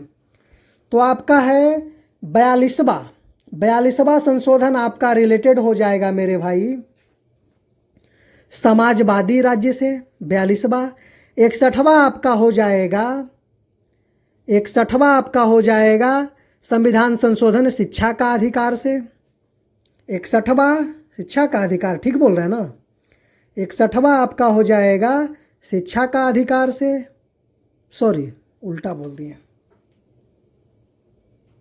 61वां आ जाएगा मतदान की आयु को कम करना, और 86वां हो जाएगा शिक्षा का अधिकार, सी का 1। चलिए ऑप्शन नंबर ए आपका बिल्कुल सही आंसर है। अगले प्रश्न की तरफ चलते हैं। अगला क्वेश्चन आपका है, भारत सरकार द्वारा 1986 में उपभोक्ताओं के हितों की रक्षा के लिए कौन सा अधिनियम पारित किया गया था। उपभोक्ताओं के हितों की रक्षा के लिए भारत सरकार द्वारा कौन सा अधिनियम पारित किया गया था। तो यह आपका है उपभोक्ता संरक्षण अधिनियम 1986 में पास किया गया था, कंज्यूमर प्रोटेक्शन एक्ट 1986 में। रिपीटेड क्वेश्चन है मेरे भाई। चलिए क्वेश्चन नंबर 81 बोला है, किस देश ने फरवरी 2026 में ओटावा कन्वेंशन यानी माइन बैन ट्रीटी से हटाने की घोषणा की। माइन बैन ट्रीटी हटाने की घोषणा करी थी। तो इसका राइट आंसर हो जाएगा पोलैंड, इसका राइट आंसर हो जाएगा मेरे भाई पोलैंड। चलिए क्वेश्चन नंबर 82 क्या बोला है कि हाल ही में खबरों में छाई प्राइमरी स्क्लेरोसिस कोलंजाइटिस मुख्य रूप से शरीर के किस अंग को प्रभावित करती है। तो ये आपका यकृत को प्रभावित करता है, ये आपका लीवर को प्रभावित करता है मेरे भाई। ऑप्शन डी आपका बिल्कुल राइट आंसर है। अगला क्वेश्चन आपसे पूछा है, हाल ही में खबरों में छाई ब्लू टंग बीमारी किस प्रजाति के द्वारा फैलती है? तो ये हो जाएगा क्लूक्वाइड्स मिज से हो जाएगा। क्लूक्वाइड्स मिज आपका ऑप्शन बी आपका संबंधित है, बी से रिलेटेड है मेरे भाई। क्वेश्चन नंबर 84 क्या बोल रहा है? ट्रांसलेशन है, translate the following sentence in Hindi. कह रहा है do not cloud around this palace, do not cloud around this palace. तो कह रहा है कि यहाँ आस पास एकत्रित मत हो। अराउंड बोला है, अराउंड मतलब होता है चारों ओर, तो आस पास यहाँ एकत्रित मत हो। यहाँ भीड़ मत लगाओ लिखा है, आस पास भीड़ लगाओ जो कि गलत है। यहाँ भीड़ मत लगाओ ये भी गलत है। यहाँ एकत्रित मत हो, यहाँ आस पास एकत्रित मत हो। ऑप्शन नंबर डी यहाँ राइट आंसर है मेरे भाई। लेकिन कुछ लोग बता दिए हैं क्या कि हाँ भीड़ मत लगाओ, तो मत लगाओ तो फिर अराउंड क्यों लगाया भाई? तो आस पास एकत्रित मत होना, जमा मत लगाना है। चलिए ऑप्शन नंबर डी आपका बिल्कुल राइट आंसर है। क्वेश्चन नंबर 85 लिखा है कि he always has his own way. कह रहा वह हमेशा मनमानी करता है, वह हमेशा रास्ते पर चलता है। जब रास्ता पर चलेगा तो मनमानी कैसे करेगा? वह हमेशा अलग रास्ता चुनता है, ये भी गलत है, ये भी गलत है, ये भी गलत है। इसका राइट आंसर हो जाएगा ए नंबर, वह हमेशा मनमानी करता है। ऑप्शन ए बिल्कुल सही है। अगला क्वेश्चन 86 बोला है आई can work for 10 hours at a stretch, at a stretch. मैंने खींच कर 10 घंटे काम किया, जो गलत है। वाई स्ट्रेच मतलब होता है तनाव। मैं लगातार 10 घंटे काम कर सकता हूँ, ये कर सकता हूँ, अपना एफिशिएंसी बता रहा है। मैं लगातार 10 घंटे से काम कर रहा हूँ तो कैन लगाता नहीं, EJMR लग रहा है। मैं लगातार 10 घंटे से काम करता रहता हूँ, मैं लगातार 10 घंटे काम करता रहता हूँ, मैं लगातार 10 घंटे से 10 घंटे काम कर सकता हूँ। I can work for 10 hours at a stretch. हाँ मतलब बिना कोई स्ट्रेच के काम कर सकते हैं एट ए स्ट्रेच, आपका यही हो जाएगा। कैन है तो सकना वाला लग जाएगा, ऑप्शन नंबर बी। चलिए क्वेश्चन नंबर 87 बोला है उसने अपने जीवन में बहुत उतार चढ़ाव देखे हैं। उसने अपने जीवन में बहुत उतार चढ़ाव देखे हैं। He has many up and down, up down लिखा, अप डाउन लिखा है जो कि गड़बड़ है। ही lived a life of up and down. He has seen many ups and downs in his life, बिल्कुल सही, ऑप्शन नंबर सी। उसने अपने जीवन में बहुत उतार चढ़ाव, अप्स एंड डाउन्स देखे हैं अपने जीवन में। देखा मतलब सीन, यहाँ हैज का प्रयोग हो जाएगा और सीन हो जाएगा। वर्ब का तीसरा, सी सौ सीन, वर्ब का तीसरा फॉर्म हो जाएगा मेरे भाई सीन। चलिए 88 आपसे क्या बोला है कि choose the most appropriate version in English. थकान से मेरे पैर हजार हजार मन के हो रहे हैं। थकान से मेरे पैर हजार हजार मन के हो रहे हैं, तो इसका हो जाएगा आई एम फीलिंग फुट सोर एंड बियरी, मतलब मैं भारी भारी सा महसूस कर रहा हूँ हमारा पैर। चलिए तो आपका ऑप्शन हो जाएगा, और एक चीज़ की हो रहे हैं, रहा रही में EJMR लगता है, तो ऑप्शन सी आपका चला जाएगा 88 के साथ। सबको अपनी अपनी पड़ी रहती है, सबको अपनी अपनी पड़ी रहती है मतलब एवरीबॉडी थिंक्स अबाउट हिमसेल्फ, सबको अपने अपने बारे में सोचता है और अपनी अपनी पड़ी रहती है। ऑप्शन सी इसका बिल्कुल राइट आंसर है मेरे भाई। चलिए अगले प्रश्न की तरफ चलते हैं।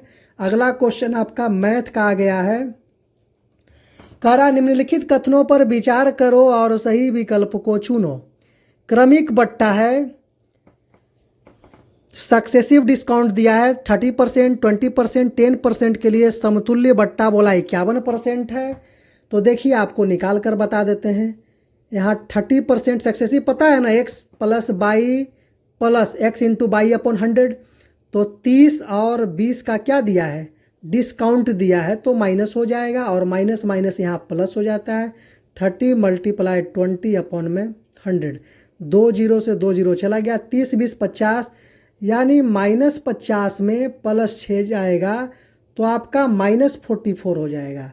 फिर अगला निकालेंगे -44 में फिर हम दे रहे हैं 10% बट्टा दे रहे हैं तो माइनस माइनस फिर यहाँ प्लस हो जाएगा 44.10/100 एक जीरो से एक जीरो से यहाँ पॉइंट चला जाएगा।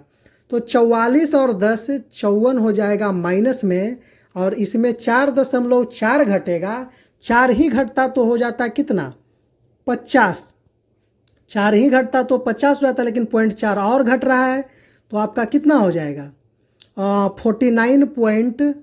49.6 माइनस में हो जाएगा, ये प्लस है। आपको यहाँ बोल रहा है कि समतुल्य बट्टा 51% है, तो पहला तो गलत हो गया, तो फर्स्ट तो आपका गलत हो गया। कहाँ दिया है कथन 1 और 2 दोनों सत्य हैं, गलत हो गया। कथन 1 और 2 दोनों असत्य हैं, ये कहना थोड़ा मुश्किल हो जाएगा। कथन 2 सत्य है कह रहा है, जबकि कथन 1 असत्य है। इसको देख लेते हैं थोड़ा। कथन 2 के लिए कह रहा है, एक व्यापारी अपनी वस्तु को लागत मूल्य से 20% अधिक अंकित करता है तथा 12.5% छूट देने के बाद भी उसका लाभ 5% है। सेकेंड कंडीशन में H2 क्या बोल रहा है कि एक व्यक्ति अपनी वस्तु को लागत मूल्य से 20%, अगर मार्क प्राइस MP अगर कर दिया जाए 20% अधिक तो 120 हो जाएगा। 120 में 12 दूनी 24 एक 25% छूट देगा। 12 दूनी 24 एक 25/2, 25/2 अगर छूट देगा तो 100 में कितना में बेचेगा 25/2, 200 में अगर 25 जाएगा, इसको सीधा निकाल रहे हैं, 100 में से घटा दिए 25/2% छूट तो कितना में बेचे हमको सीधा यहाँ पेमेंट आ जाएगा। तो 100 दूनी 200 में 25 गया 175/2 गुने, और ये परसेंट वाला हो जाएगा नीचे 100, 2 गुने 100 देखिएगा। तो 25 सत्ते 75 से 25 चौके 100, 4 दूनी 8 से 15, 15 अठी 20 से देखिए 15 सत्ते 75 से 105 रुपये आ रहा है, और यहाँ कह भी रहा है कि उसका लाभ 5% है। ये मार्क प्राइस 120 किया है, इसका CP कितना था 100 ही था, 120 बैठाया है, और इतना 12.5% छूट देने के बाद भी 5% का प्रॉफिट हो रहा है। प्रॉफिट आ रहा है 105 माइनस 100 बराबर 5 रुपये या 5%। तो आपका कथन 2 सत्य है, जबकि कथन 1 असत्य है। ये आपका ऑप्शन C बिल्कुल सही आंसर है मेरे भाई। अगले प्रश्न की तरफ चलते हैं। अगला क्वेश्चन आपसे पूछा है, श्याम ने एक टेप रिकॉर्डर 7,000 में खरीदा और उसे श्याम को बेच दिया। राम ने एक टेप रिकॉर्डर 7,000 में खरीदा और उसे श्याम को बेच दिया। श्याम ने इसे मोहन को बेचा, प्रत्येक में इसने 20% का लाभ अर्जित किया। तो राम का सेलिंग प्राइस क्या हो जाएगा 7,000 में खरीदा है, 120 में बेचा, 20% लाभ मतलब 100 का सामान 120 में, तो 120/100 को हम ऐसे नहीं लिख सकते हैं 20 छक 20 से 20 पंचे 100, सीधा ये भी लिख सकते थे। और 5 से आप काट दीजिए 14 पचे 70 00, 14 छक 8400 में राम बेचा। राम अगर बेचा है 8400 में तो ये तो खरीदा होगा श्याम। श्याम के लिए क्या हो गया, ये आपका कॉस्ट प्राइस हो गया, और श्याम भी इसको 20% लाभ में मोहन से बेचा है। तो ये भी 120 यानी 6/5 में 5 से काटेंगे तो 5 का 5 3, 5 छक 30, 5 अठे 40, गुना कर दिए 0, 6 अठी 48 के 8, हाथ में 4, और 16 छक 96 और 4 100 है ना। 10,080 रुपया में खरीदा। ये कौन श्याम खरीदा, मतलब श्याम बेचा किसको, मोहन को बेच दिया।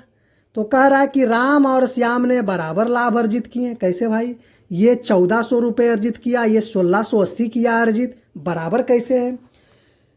तो ये तो गलत हो गया। राम ने श्याम से अधिक लाभ अर्जित किया, राम अधिक नहीं किया है। राम ने श्याम से कम लाभ अर्जित किया है, बिल्कुल सही है। केवल 3 आपका सही है। आप यहाँ समझे नहीं तो आप वीडियो पॉज करके फिर से देख लीजिएगा मेरे भाई। अगले प्रश्न की तरफ चलते हैं। अगला क्वेश्चन आपसे यहाँ पूछा है, चलिए अलजेब्रा से क्वेश्चन था। यहाँ लिखा है √7 + 4√3। देखिए बस इसको अगर आप समझ गए काम ख़त्म था मेरे भाई। 7 को यहाँ लिखा है 2 × 2 × √3, यही लिखा है। और चलिए एक फॉर्मूला हम आपको देते हैं। देते क्या है, अगर ये होता है 2ab, ये लिखा हुआ है 2ab, एक फॉर्मूला है x + y का होल स्क्वायर बराबर x² + y² + 2ab। तो यही x है यही b है, तो करके देख लेते हैं। 2ab तो समझ रहे हैं, a के जगह 2 का स्क्वायर करेंगे और b के जगह √3 का स्क्वायर करेंगे, 2 का स्क्वायर करेंगे 4, √3 का स्क्वायर करेंगे तो 3 प्लस 2 दूनी 4 √3, इसी को करेंगे 7 + 4 √3। यही तो चीज़ है, यही तो चीज़ आ रहा है। तो इसमें देखेंगे a + b का होल स्क्वायर किया है, 2 + √3 का होल स्क्वायर किया है, इसी का तो स्क्वायर किया है, इसी का किया है ना। तो इसमें आपका कौन सा ऑप्शन हो जाएगा? इसमें हम माइनस नहीं, थोड़ा टाइपिंग में यहाँ देखिए एक एरर हुआ है मेरे भाई। तो यहाँ हो जाएगा 3 + √2 का स्क्वायर करेंगे तो ये हो जाएगा। अब बोलिएगा कि यहाँ रूट कैसे आया, तो यही स्क्वायर हटा है ना, तो इसके बदले में अंडर रूट आ गया है। तो ऑप्शन हमारा 2 + √3 या √3 + 2, ऑप्शन सी बिल्कुल सही है मेरे भाई, ऑप्शन सी बिल्कुल सही है। चलिए अगले प्रश्न की तरफ चलते हैं। अगला क्वेश्चन आपका क्वेश्चन नंबर 93 पूछा है, केमिस्ट्री से क्वेश्चन है। एक्वा रेजिया के बारे में कौन सा कथन सही नहीं है? यह 3:1 के अनुपात में सांद्र HCl एवं सांद्र HNO3 का ताज़ा मिश्रण होता है। तो इसका राइट आंसर हो जाएगा, पहला तो सही है, इसका राइट आंसर हो जाएगा ऑप्शन सी, पहला सही है, दूसरा भी सही है और चौथा भी सही है, ऑप्शन सी बिल्कुल राइट आंसर हो जाएगा मेरे भाई। अगले प्रश्न की तरफ चलते हैं। अगला क्वेश्चन भी आपका केमिस्ट्री रिएक्शन से ही है। इनमें से कौन सी अभिक्रिया विस्थापन अभिक्रिया का उदाहरण नहीं है? Which of the following is not an example of displacement reaction? तो ये आपका हो जाएगा 94 का ऑप्शन नंबर डी, 2FeSO4 आपका रिएक्शन के बाद Fe2O3 + SO2 + SO3, ये आपका एक बैलेंस्ड रिएक्शन नहीं है मेरे भाई, ऑप्शन डी आपका बिल्कुल राइट आंसर हो जाएगा। अगले प्रश्न की तरफ चलते हैं। अगला क्वेश्चन आपसे पूछा है कथन और कारण से है। कथन बोला है कि कार्बन अन्य तत्वों के साथ बहुत दृढ़ बंध बनाता है और ऐसे यौगिक बहुत अस्थिर होते हैं। तो ये आपका ए बिल्कुल सही बोल रहा है कि कार्बन अन्य तत्वों के साथ बहुत दृढ़ बंध बनाता है और ऐसे यौगिक बहुत अस्थिर भी होते हैं। दूसरा कह रहा है कि कार्बन का आकार छोटा है और जिन तत्वों के अणु बड़े आकार के होते हैं वे कमज़ोर बंध बनाते हैं। ये आपका ए और आर दोनों सही है और आर ए की सही व्याख्या भी करता है। देखते हैं मैग्नेट में, चुंबक में छोटा चुंबक थोड़ा ज़्यादा मजबूती के साथ जकड़ लेता है। एक होता है आयरन टाइप में छोटा सा चुंबक, वो देखिएगा, और एक बड़ा है कि थोड़ा उसको आसानी से, तो ये आपका क्या हो जाता है कि वीकर बॉन्ड बनाता है, कमज़ोर बंध बनाता है। और ये आपका है छोटा वाला जो है थोड़ा सा ये हार्ड यानी दृढ़ जटिल कॉम्प्लिकेटेड बॉन्ड बना लेता है मेरे भाई। तो ऑप्शन बी आपका राइट आंसर हो जाएगा। क्वेश्चन नंबर 96 के तरफ चलते हैं। 96 आपसे पूछा है रदरफोर्ड के सोने की पन्नी के प्रयोग में इसमें से कौन सा परिणाम सही नहीं है? तो 96 का राइट आंसर हो जाएगा तेज गति से चल रहे अधिकतर अल्फा कण वापस आ गए। ये आपका सही परिणाम नहीं है, ऑप्शन बी आपका बिल्कुल राइट आंसर है मेरे भाई। क्वेश्चन नंबर 97 के तरफ चलते हैं। 97 आपसे पूछा है, कथन कारक से ही है, कह रहा मस्तिष्क ही शरीर की सभी गतियों के लिए जिम्मेवार एकमात्र अंग है। ऐसा चीज़ नहीं है कि मस्तिष्क ही हर काम को रिस्पॉन्सिबल के साथ करता है। आपका ए गलत हो गया मेरे भाई। जब ए गलत है तो आगे पढ़ने का जरूरत नहीं है। ए असत्य है और आर सत्य है, बिल्कुल सही है, ऑप्शन सी। चलिए क्वेश्चन नंबर 98 की तरफ चलते हैं। 98 आपसे पूछा है निम्न में से कौन सा समजात अंग का उदाहरण नहीं है? तो इसका हो जाएगा पक्षी और तितली। पक्षी और तितली 98 का सी हो जाएगा इसका राइट आंसर। अगला क्वेश्चन आपसे पूछा है, इब्न बतूता ने अपने यात्रा वृत्तांत रहेला किस भाषा में लिखा है? रहेला किस भाषा में लिखा था? तो अरबी भाषा में लिखा था मेरे भाई, अरबी भाषा में। इस्लामों का, मुसलमानों का ज़्यादा भाषा उसने अरबी और फारसी यूज किया था, तो अरबी भाषा में इब्न बतूता का रहेला पुस्तक लिखा गया था। और क्वेश्चन नंबर 100 और आज का लास्ट क्वेश्चन मेरे भाई, कि प्रसिद्ध विदेशी यात्री अल बरूनी का जन्म कहाँ हुआ था? तो अल बरूनी का जन्म हुआ था ख्वारिज्म में 1973 में 973 ईस्वी में, जो वर्तमान का उज्बेकिस्तान बोला जाता है मेरे भाई, उज्बेकिस्तान एरिया बोला जाता है वर्तमान में। तो ख्वारिज्म में 973 बीसी में जन्म हुआ था, 973 ईस्वी में, बीसी नहीं बोल सकते, 973 ईस्वी में इसका अल बरूनी का जन्म हुआ था। तो 100 का 100 बिल्कुल सटीक ढंग से, सटीक विश्लेषण के साथ, शानदार, ईमानदार और जानदार क्वेश्चन के साथ मेरे भाई। तो चलिए, आपको बताना है कि कट ऑफ क्या रहने वाला। और दूसरी चीज़ कि चैनल पे नए हैं मेरे भाई, तो हाथ जोड़कर गुजारिश है कि चैनल को ज़रूर सब्सक्राइब कीजिएगा, वीडियो को लाइक कीजिएगा। और इस चैनल पे 100% real, authentic and accurate answer मैं आपको प्रोवाइड करने का एक तरह से संकल्प भी लिया हूँ मेरे भाई। तो चलिए, बस आज का सेशन यहीं पे समाप्त करते हैं। धन्यवाद, आपको मिलते हैं अगले सेशन में।